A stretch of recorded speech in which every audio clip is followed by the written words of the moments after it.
That crocodile has been stalking us all day. One of the reasons I came on this adventure, I wanted to feel fear, like true fear. And now we've got a 4-meter crocodile literally waiting for a slip up for it to smash us. Bloody hell, Jack, you happy now?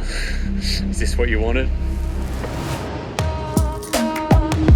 I've literally travelled 1,000 miles. Oh yes! Look at the size of it!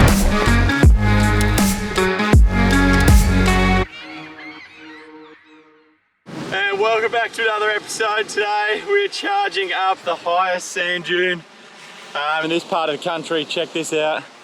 It is just dwarfing Fran. I imagine the view from up top is going to be pretty amazing. All right, let's do it. Might have to put this in fast forward so it looks like I'm running.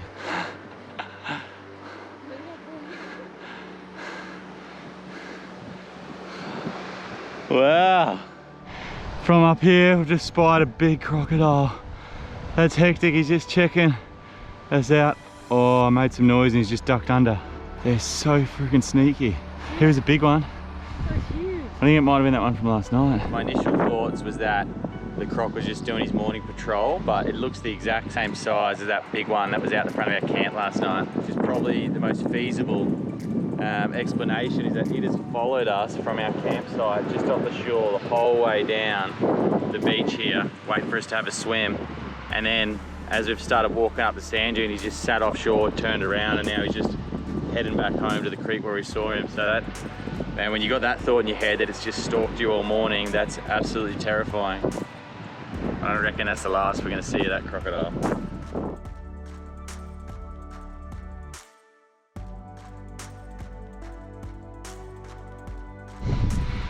What an epic view. Good job.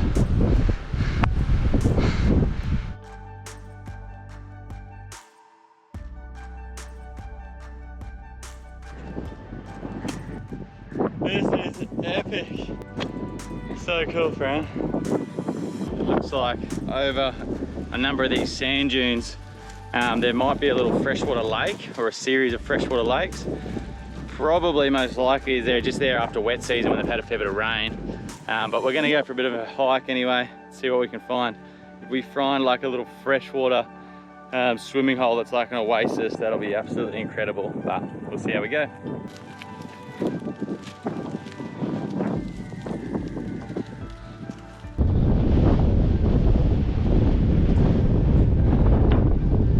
I wonder what's over this hill. Please be some form of an oasis. Another bloody sand dune. There's freshwater swampland. Hardly the swimming hole we were hoping for. Far out, we're in the middle of bloody nowhere now. A pretty incredible walk through some very wild country. But to paint the picture, it's about 35 degrees here, middle of the day, no water, we're dehydrated, stinking hot. And none of that water we saw was good to swim or drink in. It was all just kind of like swampland. So we're going to race back down the sand dune and back to camp. It's going to be a whole lot easier than it was coming up. Let's go! Woo.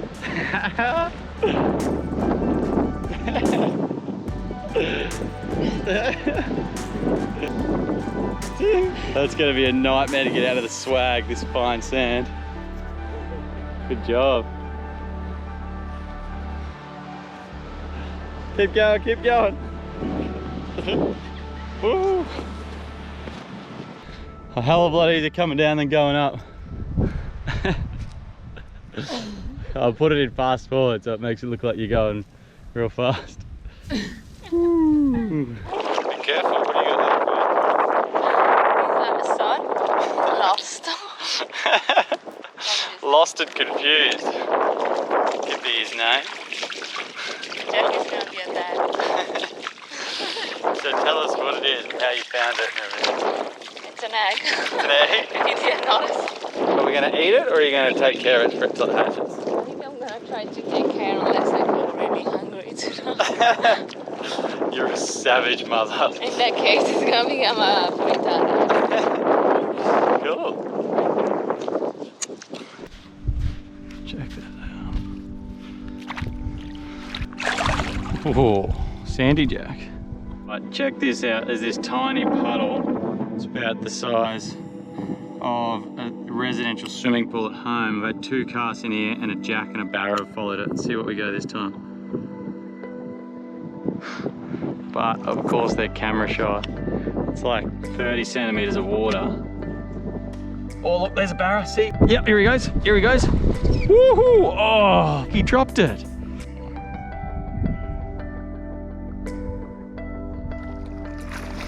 Well done. Another beautiful black spot estuary cod for dinner. These guys, half of the world calls them a grouper, but here in Australia we call them a black spot estuary cod.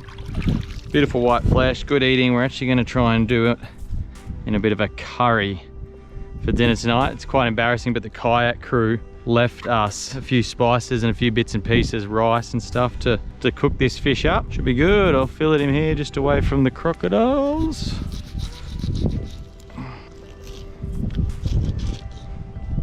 It's been way too long since we've had a feed of mud crabs, so we're back deep in the groves looking for some mud crabs.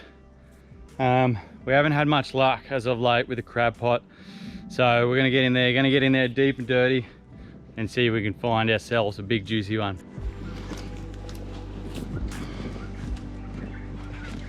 Of course the camera would start playing up just as we have a bit of luck, but check out the size of that nipper.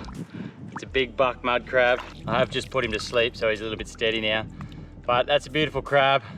It's not quite as good as the ones, man, on the islands down south. We were getting these big blue and purple mud crabs. Their claws are all bigger than this and bluish purple. They're delicious, and you didn't have to walk through the mangroves to get on. They're on like these little islands. It was incredible. Walking through the mangroves here is pretty dirty work, and literally every step you can feel like your cut's getting infected in all like the gross mud of the mangroves.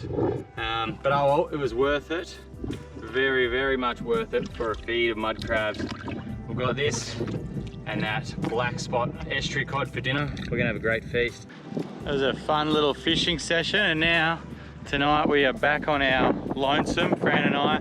The kayak crew, they've skipped past and they're still heading north. Like I said before, we're really getting low on rations. We feel ourselves sort of fading away here, so we yeah, thank goodness we caught some fish. As you can see, the salty dingo there has got the incoming tide, but the scary thing tonight about where we are, this is all going to be underwater all the way up to those mangroves. So we've camped up into the trees over there. We're just going to have to keep an eager eye out tonight for any crocodiles lurking around. That tide's going to come up to there tonight, which is quite scary. We've stolen a few supplies off the kayak crew, and we're actually going to do a fish pasta tonight with a bit of garlic and so that's it really, just fish and pasta and a bit of garlic. Garlic and lemon. Oh, and lemon on top, so thanks Az for the lemon. Really well. Apparently it goes well. Fran's Italian, so lemon and tuna is an awesome recipe from Italy. Fortunately there's no tuna up the mangrove systems here, so we're going estuary cod and lemon and garlic. It's going to be good, but it is quite embarrassing how much more prepared the kayakers are than us. It's unbelievable when they pull in. They've got, man, camp chairs, camp tables, like solar panels. It's just incredible. All different condiments, food, spices, where we yeah, we don't have any of that.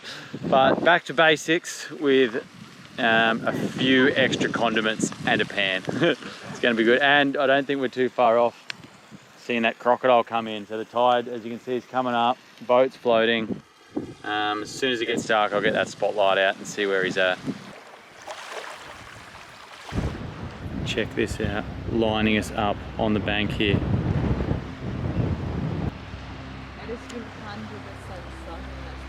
Yeah, 100%.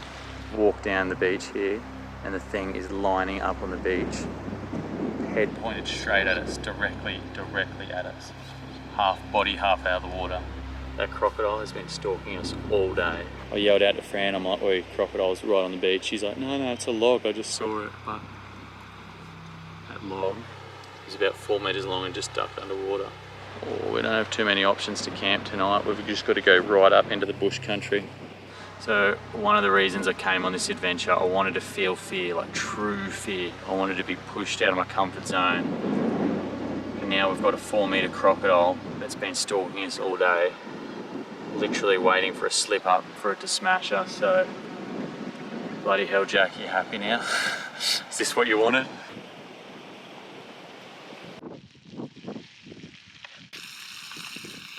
There is our dinner. Looks incredible.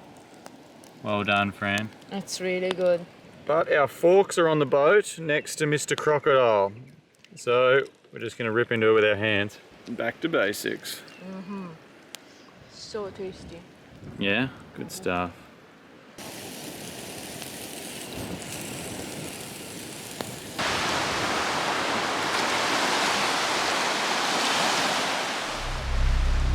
That is the crocodile that has been stalking us all day. He's literally 20 metres from the front of our camp, just waiting for that tide to come in so he can make his way up closer. Alright, want to hear a quick horror story before bed? Well, it's pretty appropriate at the moment, just while that mud crab's cooking. Remember a couple episodes ago we stopped in at this little, what I called like a hermit's hut on the side of the riverbank. We pulled in there, it was obvious no one had lived there for a couple of years. Anyway, we found out the story as to what happened. Dun, dun, dun.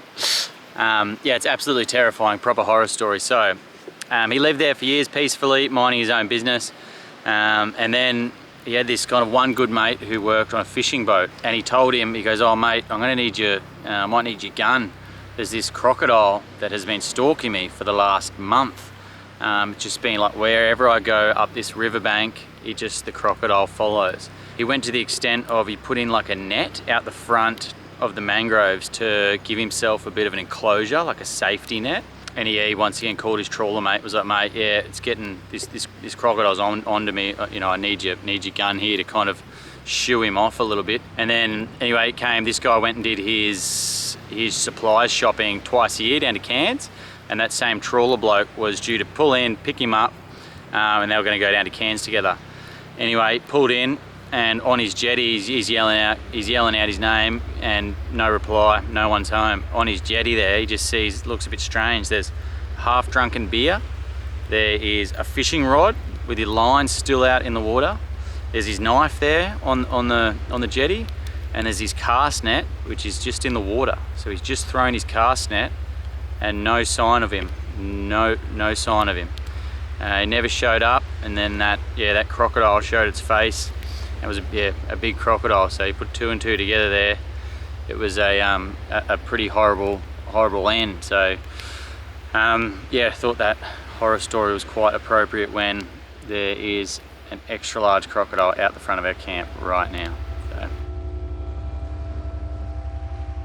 we've got through the night without incident. We've retreated to the double swag, as you can see, quite spacious. And that crocodile has just kind of kept his distance, so we're all good. We're all good. Times like that, I would much rather be reaching for machete and sharpening my machete and stoking up the fire rather than worrying about like charging camera batteries and trying to point a camera in the right direction. But it is cool to be able to share that with you. So if you are enjoying these episodes and the rawness of them, please give them a like, share them with your mates. Don't forget to subscribe if you'd like to see more. Today is day 80. Man, this is putting Fran to sleep just talking about it. But day 77, we have got a lot more to come, so subscribe if you want to keep up to date with this adventure. And just want to say a massive thanks for the support on the YouTube. We just really enjoy the adventuring side of things. We're trying to pick up the camera work as we go, so hopefully you're enjoying the adventure anyway, and we'll see you in the morning. Yawning in the background. Fred says good night. It's late here, man. We've been up getting stalked by a crocodile for 24 hours. We've got reason to be tired. We'll see you in the morning.